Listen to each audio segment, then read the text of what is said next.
بسم اللہ الرحمن الرحیم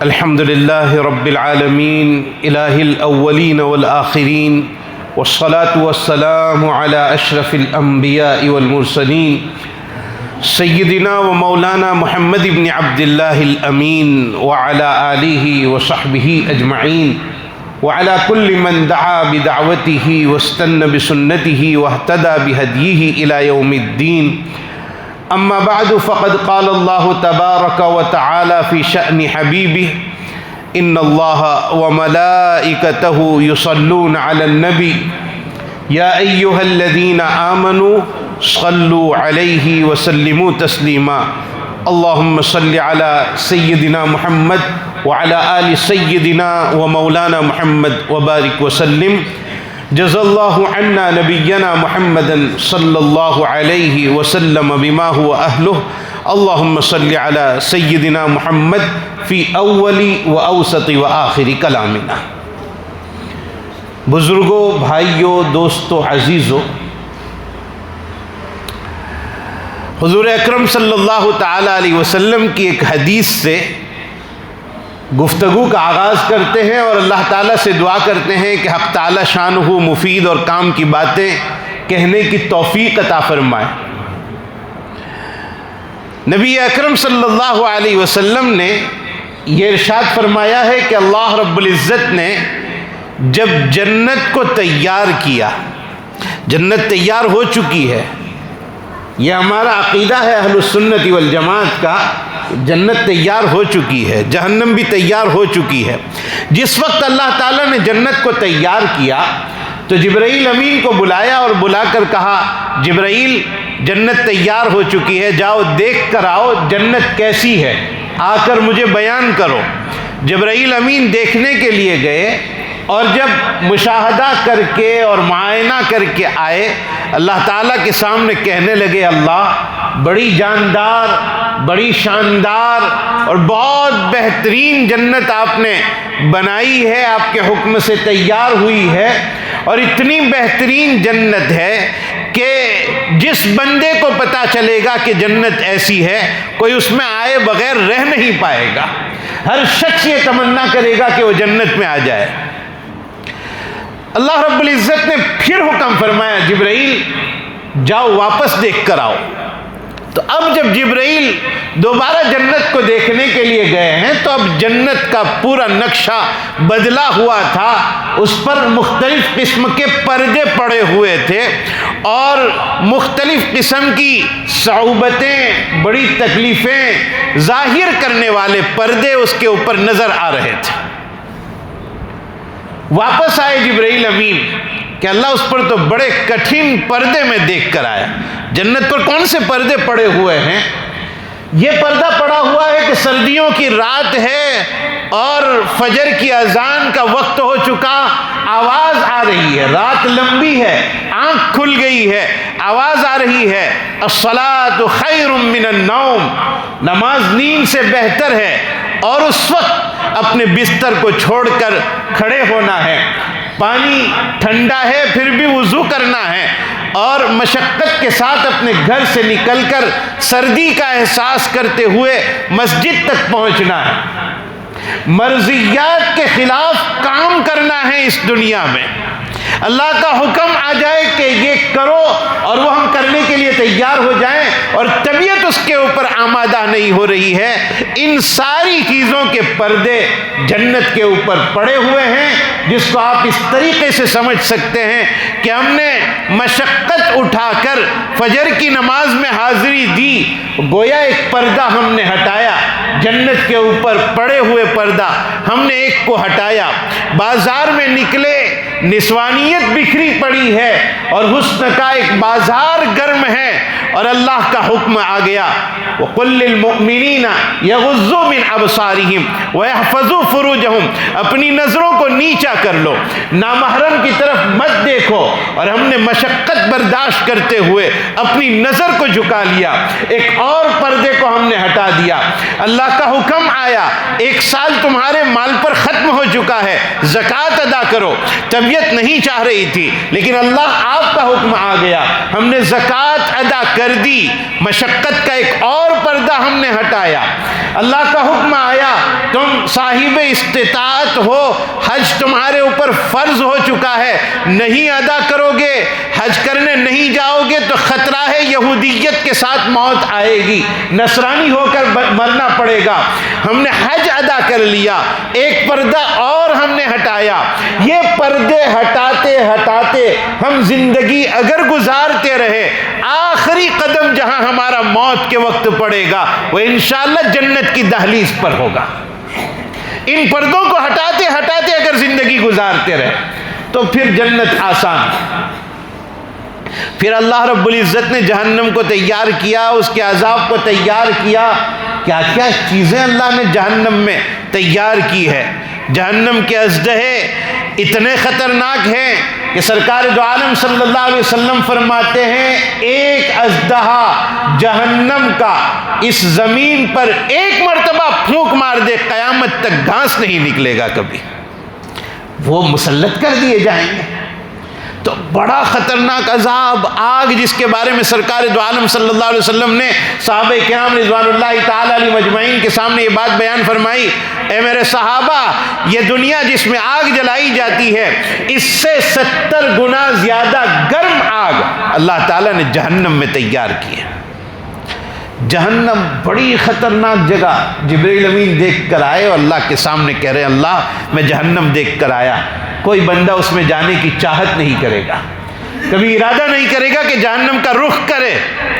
اللہ تعالیٰ نے فرمایا دوبارہ دیکھ کر آؤ۔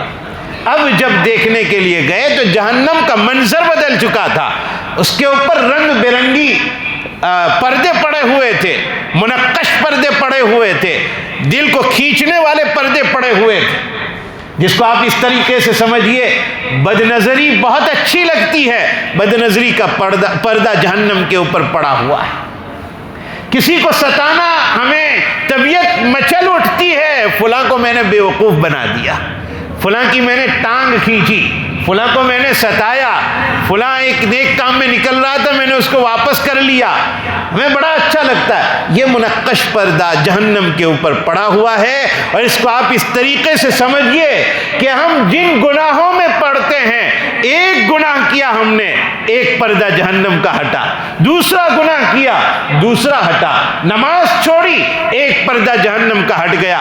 اگر یہ کرتے کرتے ہم پہنچ گئے موت تک اور موت واقع ہوئی تو ہمارا قدم جہاں پہنچے گا اس جگہ کا نام جہنم ہے۔ اللہ ہماری حفاظت فرمائے۔ میرے بھائیوں، یہ دنیا ہے اور اس دنیا میں چند دنوں کی زندگی اللہ رب العزت نے عطا فرمائی ہے، اور پھر 2 راستے اللہ تعالیٰ نے بتلا دیے ہیں، اس راستے پر چلو گے جنت میں جاؤ گے، ادھر جاؤ گے جہنم میں جاؤ گے، واضح طور پر اللہ تعالیٰ نے بیان فرما دیا۔ اور آپ جانتے ہو میرے بھائیوں، جنت اور جہنم یہ کیسی چیز ہے، جنت کتنی عظیم چیز ہے اور جہنم کتنی ڈراؤنی چیز ہے، کتنے عذاب والی چیز ہے۔ سرکار دو عالم صلی اللہ تعالی علیہ وسلم نے یہ بات ارشاد فرمائی ہے کہ ایک ایسا آدمی جو دنیا سے ہوتے ہوئے آخرت میں گیا ہے اور آخرت میں وہ پہنچ چکا ہے، جہنمی آدمی دنیا میں بڑے آرام سے رہتا تھا۔ آپ ایسے سمجھیے کہ دنیا میں ایک دن اس کو بخار نہیں آیا، کبھی سر میں درد نہیں ہوا، بہت آرام کے ساتھ زندگی گزاری، بڑی تعیش کے ساتھ زندگی گزاری، اور یہ زندگی گزارتے گزارتے گزارتے پہنچ گیا، انتقال ہو گیا، اور پتا چلا کہ وہاں تو جہنم میں جانا ہے۔ زندگی بڑے آرام سے گزاری ہے اس نے۔ اگر ایسے آدمی کو جس نے دنیا میں ایک لمحے کے لیے کبھی کوئی دقت نہیں دیکھی، پریشانی نہیں دیکھی، ٹربل نہیں دیکھی، اس آدمی کو ایک ذرہ برابر جہنم میں ڈال کر نکال لیا جائے، جس کو ہماری زبان میں کہتے ہیں ڈبکی مار کر نکال لیا جائے، اور 1 سیکنڈ کے ذرا سے حصے میں جہنم میں سے اس کو نکالنے کے بعد اس سے پوچھا جائے کبھی راحت دیکھی تم نے، کبھی آرام دیکھا تم نے، کبھی سکون دیکھا، تو وہ یہ کہے گا آرام، راحت، سکون، اطمینان کیا ہوتا ہے مجھے نہیں معلوم ہے، ایک سیکنڈ سے کم کے حصے میں جہنم سے نکلنے کے بعد وہ کہے گا آرام کیا ہوتا ہے وہ مجھے نہیں معلوم، جبکہ زندگی اس نے اطمینان سے گزاری ہوگی۔ اور ایک وہ بندہ جس نے جھونپڑے میں زندگی گزاری، کبھی اس نے مالداری نہیں دیکھی، صبح کھانا مل گیا دوپہر کا، شام کا ملا تو ٹھیک، نہیں ملا تو ایسے ہی سو گیا، شام میں ملا صبح میں چائے ملی نہیں ملی، کپڑا پھٹا پرانا پہن لیا، اور کبھی آرام نہیں دیکھا، سکون نہیں دیکھا، جسم میں بیماریاں لگی ہوئی تھی، بخار رہتا تھا، شوگر کا مریض تھا، اور بڑی تکلیف کے ساتھ زندگی گزاری، کبھی بیوی بیمار ہو گئی، کبھی بچہ بیمار ہو گیا، کبھی رشتہ داروں میں انتقال ہو گیا، بڑی دقت کے ساتھ زندگی گزاری، اللہ کے یہاں پہنچا، ہے جنتی آدمی، اور ایک لمحے کے لیے جنت میں ڈال کر اگر اس کو نکال لیا جائے، جنت میں داخل کر کے نکال لیا جائے، ایک لمحے کے لیے ڈبکی لگوا کر نکال لیا جائے اور اس سے سوال کیا جائے تکلیف کسے کہتے ہیں، تو وہ فوراً یہ جواب دے گا آج تک میں نے تکلیف کا چہرہ نہیں دیکھا ہے۔ تکلیف کیا ہوتی ہے مجھے نہیں معلوم، ایک لمحے میں جہنم میں داخل ہو کر نکلنا سارے آرام کو بھلوا دے گا، اور ایک لمحے کے لیے جنت میں داخل ہو کر نکلنا پچھلی ساری تکلیفات کو بھلا دے گا۔ فیصلہ ہمیں کرنا ہے کس راستے پر ہمیں چلنا ہے، کون سا راستہ ہمارے لیے بہتر ہے، کس راستے پر ہمیں جانا ہے، کون سا راستہ ہمارے لیے بہتر ہے۔ سرکار دو عالم صلی اللہ علیہ وسلم نے وضاحت کے ساتھ دونوں راستے بتلائے، اور صحابہ کے ساتھ جب حضور اکرم صلی اللہ علیہ وسلم بیٹھتے تھے اور صحابہ آپ کی مجلس میں ہوتے تھے، اور ایک لمحے کے لیے حضور دیکھتے کہ میرے کسی صحابی کی توجہ آخرت سے ہٹ کر اور جنت سے ہٹ کر دنیا کی طرف آ گئی ہے، آپ فوراً ان کی توجہ اللہ کی طرف اور جنت کی طرف کرنے کی کوشش فرماتے ہیں۔ بخاری شریف میں حدیث موجود ہے کہ صحابہ کرام کے پاس ایک مرتبہ حضور کی موجودگی میں ایک ریشم لایا گیا، اور وہ ریشم دیکھ رہے ہیں صحابہ، اچھا یہ ریشم ہوتا ہے، اتنا نرم کپڑا ہوتا ہے، اور ایک دوسرے کو کہ بھائی مجھے ذرا بتا دینا، مجھے ذرا بتا دینا، کوئی کہہ رہا مجھے ذرا بتا دینا، اور صحابہ دیکھ رہے ہیں۔ حضور نے فوراً سمجھ لیا میرے صحابہ دنیا کے ریشم کی طرف جا رہے ہیں، دنیا کے ریشم کو وہ ایسا سمجھتے ہیں بڑا قیمتی لباس ہے۔ حضور صلی اللہ علیہ وسلم نے فوراً اپنے صحابہ سے سوال پوچھا، بخاری شریف میں روایت موجود ہے، اتعجبون من حریر الدنیا، اے میرے صحابہ دنیا کا ریشم تمہیں اچھا لگنے لگا، دنیا کے ریشم پر تمہیں تعجب ہوتا ہے کہ یہ اتنا اچھا لباس ہوتا ہے۔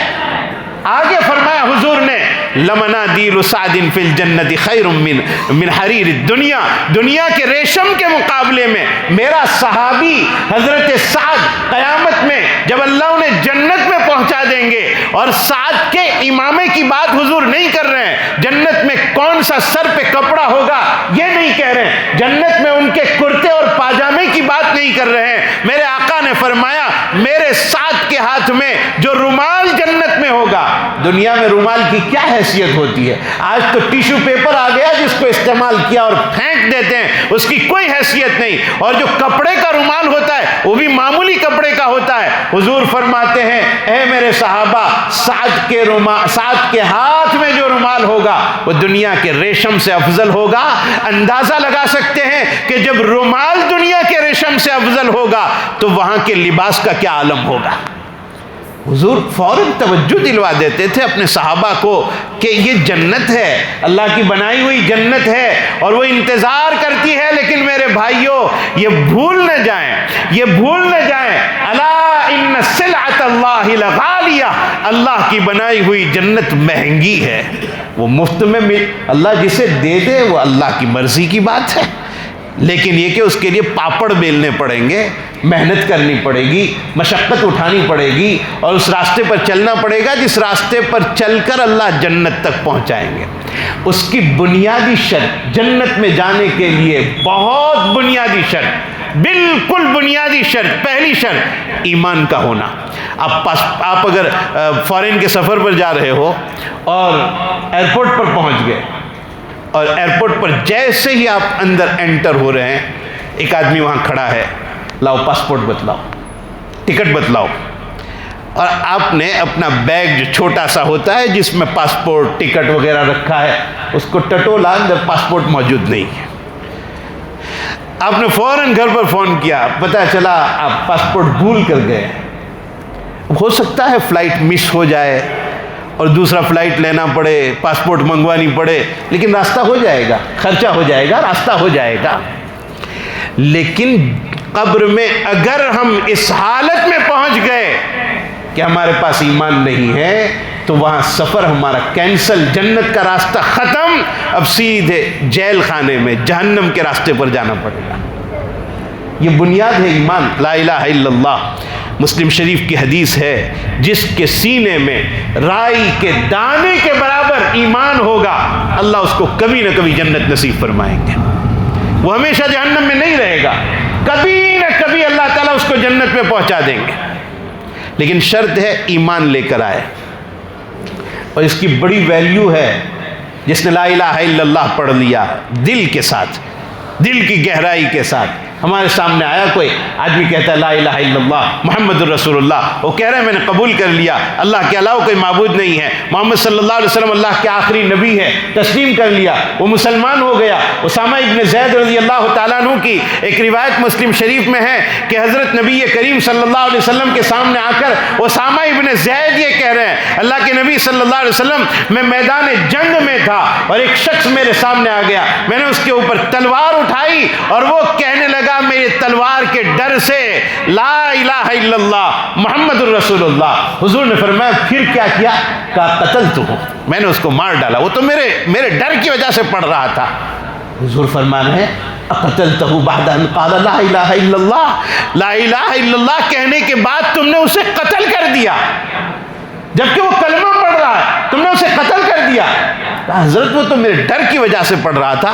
فرمایا الا هل شققت قلبہ، تم نے اس کا دل چیر کر دیکھا تھا کہ وہ تمہارے ڈر کی وجہ سے پڑھ رہا ہے.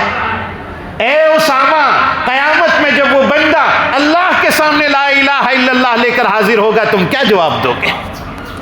اسامہ صحابی ہیں اور وہ کہہ رہے ہیں اللہ اللہ کتنا عجیب معاملہ ہو گیا، کاش کہ میں آج مسلمان ہوا ہوتا، پچھلے گناہ میرے معاف ہو جاتے.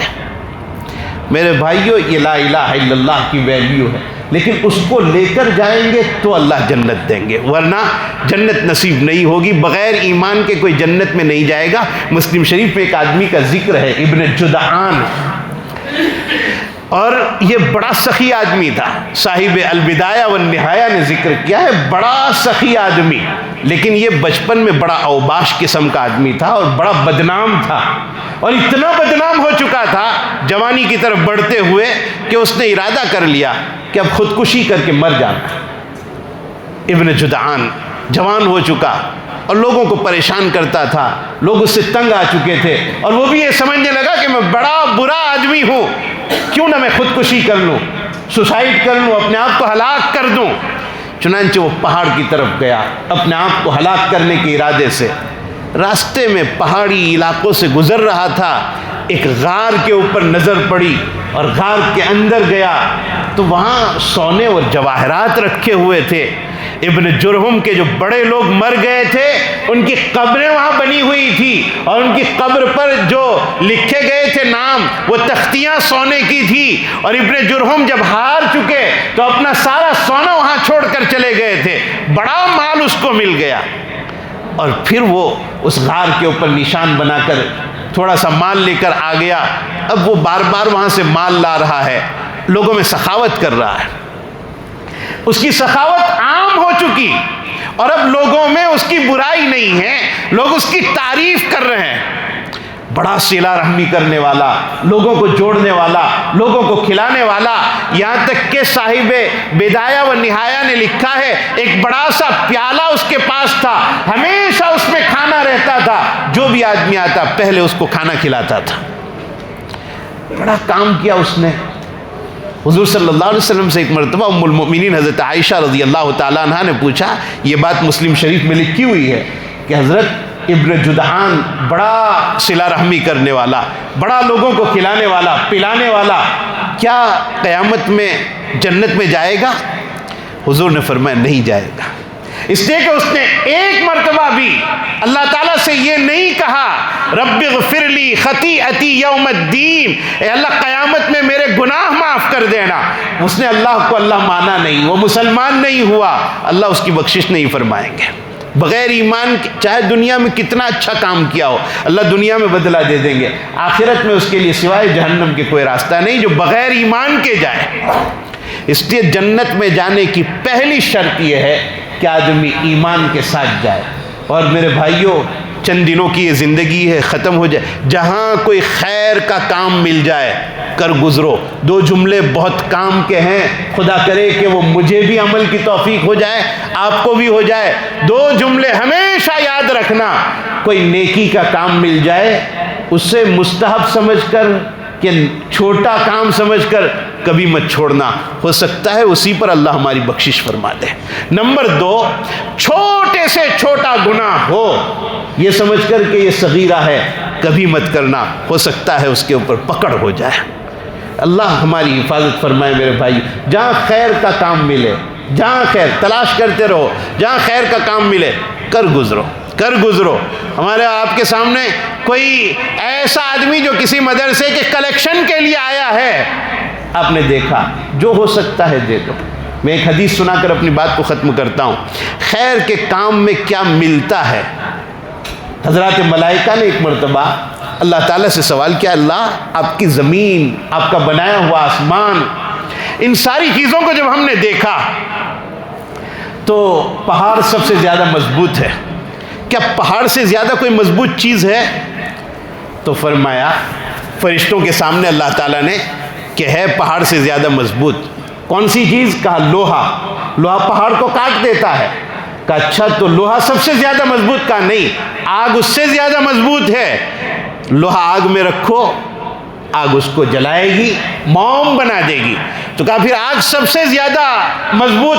کہا نہیں، پانی آگ کو بجھا دیتا ہے۔ تو کہا پھر پانی سب سے زیادہ مضبوط؟ کہا نہیں، ہوا جب تیز آ جائے سیلاب کا رخ بدل کے رکھ دیتی ہے۔ تو کہا پھر ہوا سب سے زیادہ تیز؟ کہا نہیں۔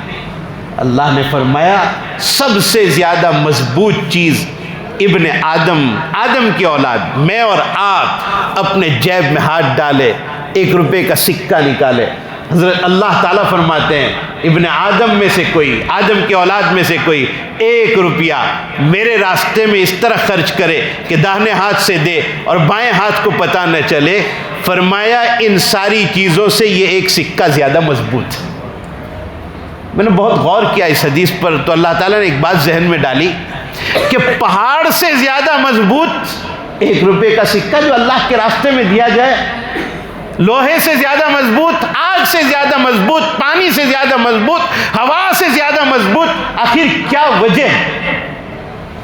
اس کی وجہ یہ سمجھ میں آئی کہ یہ جتنی چیزیں ہیں، ہوا ہو، پہاڑ ہو، آگ ہو، لوہا ہو، پانی ہو، یہ جتنی چیزیں ہیں ان میں یہ سکت و صلاحیت نہیں ہے کہ وہ جہنم کی آگ کو بجھا سکے۔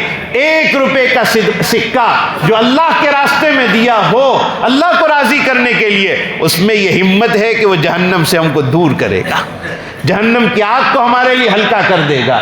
میرے بھائیوں، کوئی بھی خیر کا کام مل جائے ہم اس کو کرتے ہوئے گزرے، راستے میں ٹہنی گری ہو، لوگوں کو تکلیف دے رہے ہٹاتے ہوئے جائیں، پتھر گرا ہو ہٹاتے ہوئے جائیں، یہ مسلمان کی ایک پہچان ہے۔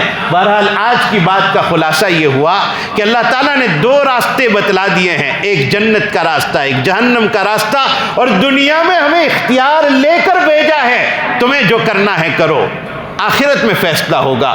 میرے بھائیوں، ہم سب کچھ یاد رکھتے ہیں، آخرت کو یاد نہیں رکھتے، یہ یاد نہیں رکھتے کہ ہمیشہ کی زندگی وہاں ہے، اور وہاں ہم کس میں رہیں گے، ہم جنت میں رہنا چاہتے ہیں یا جہنم میں رہنا چاہتے ہیں، ہم خود فیصلہ کر لیں اور اس کے مطابق عمل کریں۔ اللہ تعالی ہمارے لیے عمل کرنا آسان فرمائے، اللہ ہمیں جنت میں جانے والا بنائے، اللہ تعالی ہمیں اپنے وقت پر خاتمہ بالخیر نصیب فرمائے، اللہ ہمیں جنت میں جانے والوں میں شامل فرمائے اور وہ اعمال کرنے کی توفیق عطا فرمائے جو اعمال ہمیں جنت میں لے جائیں۔ جانے والے ہوں، اور اللہ ان اعمال سے دور رہنے کی توفیق عطا فرمائے جو اعمال جہنم میں جانے کا سبب بنتے ہیں۔